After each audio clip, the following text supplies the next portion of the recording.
நாடாளுமன்ற உறுப்பினர் ராமநாதன் அர்ச்சுனா குற்றப்புலனாய்வு திணைக்களத்தில் வாக்குமூலம் அளித்துவிட்டு அங்கிருந்து வெளியேறியிருக்கிறார். தன்னை குற்றப்புலனாய்வு திணைக்களத்தில் முன்னிலையாகுமாறு நாடாளுமன்றத்திற்கு கடிதம் அனுப்பப்பட்டதாக அர்ச்சுனா நேற்றைய தினம் வெளியிட்ட காணொலி ஒன்றில் தெரிவித்திருந்தார். அதன் பின்னர் குறித்த கடிதம் தமிழாக்கம் செய்யப்பட்டு நாடாளுமன்றத்திலிருந்து அர்ச்சுனாவுக்கு அனுப்பப்பட்டுள்ளது. நாடாளுமன்றத்தின் முதலாவது அமர்வில் எதிர்க்கட்சி தலைவரின் இருக்கையில் அமர்ந்த அர்ச்சுனா தான் வெளியிட்ட நேரலையில் தமிழீழ மக்களுக்கு வணக்கம் என்று விழித்திருந்தார். அவர் தமிழீழம் என்ற சொல்லை பயன்படுத்தியமை தொடர்பில் விளக்கம் அளிப்பதற்காகவே குற்றப்புலனாய்வு திணைக்களத்திற்கு அழைக்கப்பட்டுள்ளார் என்பது குறிப்பிடத்தக்கது.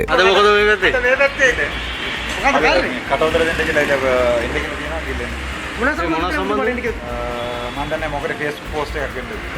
ඕගොල්ලෝ සීරි කතා කරන්නේ.